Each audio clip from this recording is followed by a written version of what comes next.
नमस्कार, आदाब। मैं हूं राव अकरम और आप देख रहे हैं मेरा हिंदी यूट्यूब चैनल। साथियों, अगर आप लोग मेरे इस यूट्यूब चैनल पर नए नए आए हैं तो कृपया चैनल को सब्सक्राइब कर दें और साथ में बेल आइकन की घंटी को दबाना ना भूलें।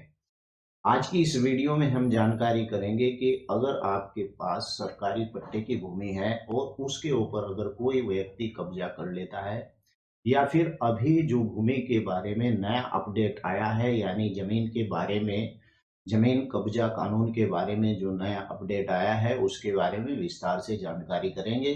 लेकिन अगर आपको वीडियो अच्छी लगती है तो वीडियो को लाइक करें और चैनल को सब्सक्राइब करें। आपका कोई सवाल है तो डिस्क्रिप्शन में मैंने अपना नंबर दे रखा है और वीडियो के नीचे आप अपना सवाल लिख सकते हैं। तो चलिए चलते हैं अपने कंप्यूटर की स्क्रीन पर, क्योंकि मैं वहीं पर जाकर आपको बताने वाला हूं और वहां से आपके नॉलेज यानी कि आपको ज़्यादा मिलेगी और जानकारी करने के लिए ज़्यादा जो है मैं आपको जो पॉइंट्स लिख रखे हैं उनके बारे में विस्तार से जानकारी दूंगा। तो चलिए हम आ गए हैं अपने कंप्यूटर की लैपटॉप के स्क्रीन के ऊपर और कंप्यूटर की स्क्रीन के ऊपर। तो यहीं पर मैं आपको दिखा दूं कि किस प्रकार से अगर पट्टे की भूमि है तो उस भूमि पर कब्जा कोई व्यक्ति करता है तो उसके खिलाफ आप किस प्रकार से कब्जे के जा सकते हैं।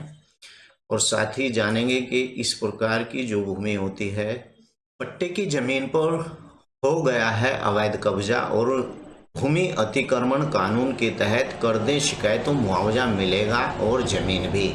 जी हाँ, इसी के ही बारे में हम आज इस वीडियो के अंदर विस्तार से जानेंगे कि अगर आपकी भूमि या फिर पट्टे की भूमि है और उस पर किसी व्यक्ति के द्वारा कब्जा यानी कि कर लिया गया है तो क्या उस कब्जे के आधार पर वो भूमि आपको मिल सकती है कब्जे के चुंगल से निकलकर।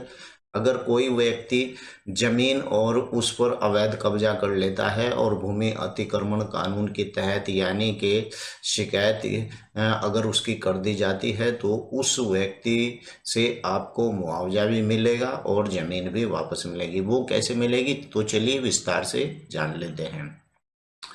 प्रॉपर्टी और जमीन जायदाद को अचल संपत्ति माना जाता है यानी हमारे देश के अंदर, और यानी इसे कोई चुरा भी नहीं सकता है। परंतु ऐसा भी अक्सर देखने और सुनने में आता है कि जमीन पर अवैध कब्जा कर लिया जाता है और प्रॉपर्टी पर अतिक्रमण के मामले आते ही रहते हैं, जैसे कि संपत्ति का विवाद का कारण बनता है। हाल ही में वर्षों में भूमाफियाओं ने लोगों के पट्टे की जो जमीन थी उसे हड़प ली थी और जमीन पर संपत्ति पर जो अवैध कब्जे के जुड़े ढेरों सारे मामले यानी अदालत में इकट्ठे हो गए थे।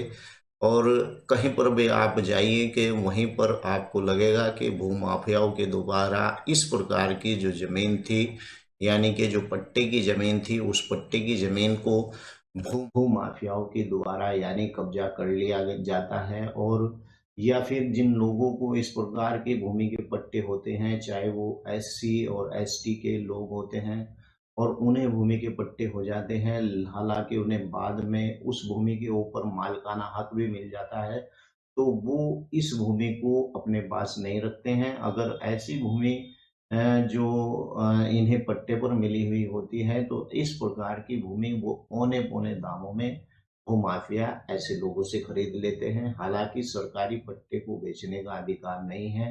अगर वह संक्रमणि हो भी जाता है तो संक्रमणि होने के 10 साल के बाद भी उस पट्टे को लिया जा सकता है। लेकिन अगर तभी संक्रमणि हुआ और उस पट्टे को ले लिया तो इस प्रकार के जो पट्टे होते हैं वो सरकारी होते हैं और इस प्रकार के पट्टे वापस सरकार के पास यानी कि चले जाने हैं। प्रॉपर्टी कि इस प्रकार के मामलों को अगर देखा जाए तो प्रॉपर्टी के जो पट्टे होते हैं उन पट्टों को ले बेच यानी आप नहीं कर सकते जब तक 10 साल उनके ऊपर यानी कि नहीं गुजर जाते हैं। जमीन की संपत्ति पर अवैध कब्जे से जुड़े जो ढेरों सारे मामले हैं यानी कि वो अदालत के अंदर इसी प्रकार से यानी कि इकट्ठे हो जाते हैं। और ऐसे में जरूरी है कि भूमि अतिक्रमण से निपटने के लिए कानूनी तौर पर तरीकों के बारे में जानकारी ली जाए, परंतु इसकी जानकारी के अभाव से लोगों को दिक्कतों का सामना करना पड़ता है।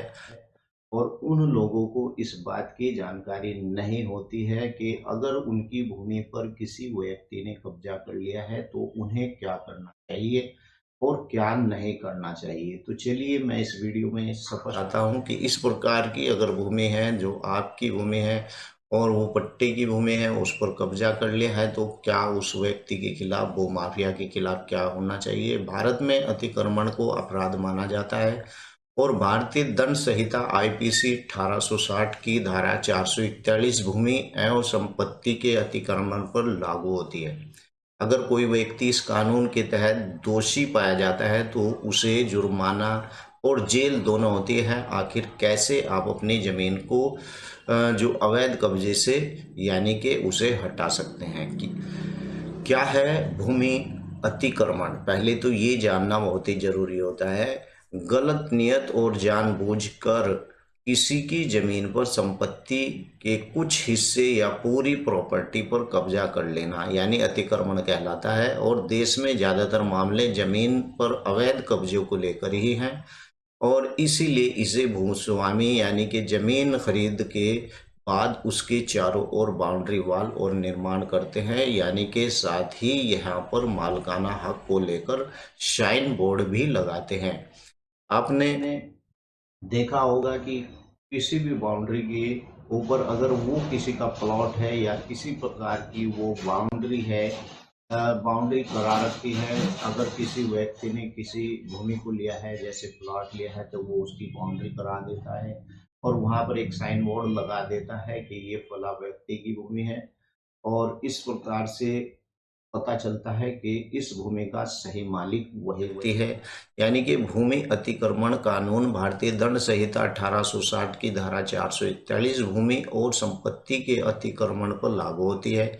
इसके तहत भूमि अतिक्रमण करने पर जुर्माने का प्रावधान है और कोई व्यक्ति दोषी पाया जाता है तो उस जुर्माने के तहत यानी 3 महीने की कैद होती है। अगर कोई व्यक्ति अपनी जमीन या संपत्ति पर अवैध कब्जा करता है तो यानी कि आपकी जो भूमि है और उसके ऊपर कोई व्यक्ति अवैध कब्जा करता है तो आप इस कानून की मदद से अदालत में गुहार लगा सकते हैं। अवैध कब्जा होने पर कैसे करें आप शिकायत, इसकी भी जानकारी होना जरूरी है। अगर आपकी जमीन पर संपत्ति पर किसी ने अवैध कब्जा कर लिया है तो आपको सबसे पहले अधिकारियों के समक्ष दर्ज करानी पड़ती है अपनी शिकायत। और नंबर 2, जमीन पर प्रॉपर्टी पर अवैध कब्जा होने की स्थिति में यानी भूमि स्वामी अतिक्रमणकर्ताओं के खिलाफ आदेश 39 और नियम 2 के तहत मामला दर्ज करा सकता है।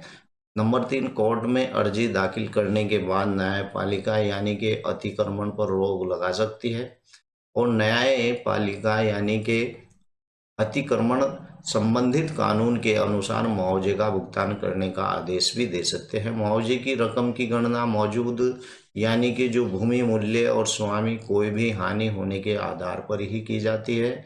जमीन अतिक्रमण विवाद सुलझाने के 2 तरीके होते हैं। अतिक्रमण की समस्या को हल करने के लिए 2 तरीके, पहला आपसी सहमति और दूसरा कानून का सहारा लेकर इस मामले से निपटा जा सकता है। और इसकी मध्यस्थता यानी कि जमीन के विभाजन संबंधी बेचना, किराए पर देना ऐसे विकल्प हैं जो वहीं पर अगर आप भूमि अतिक्रमण यानी के खिलाफ कोर्ट जाने की तैयारी करते हैं तो आपके पास एक विलेख और खरीदी अनुबंध यानी कि समेत अन्य दस्तावेज का होना बहुत ही जरूरी होता है।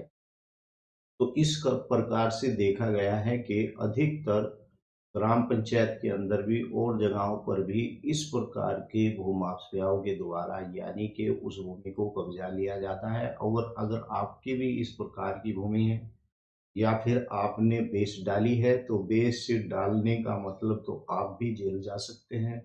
लेकिन अगर इस प्रकार से अवैध कब्जा है तो ऐसे अवैध कब्जे के खिलाफ आप इस वीडियो में मैंने विस्तार से बताया कि उसके खिलाफ ऐसी कार्रवाई की जा सकती है। तो चलिए अगली वीडियो में फिर हाजिर होते हैं। जय हिंद, जय भारत, खुदा हाफिज।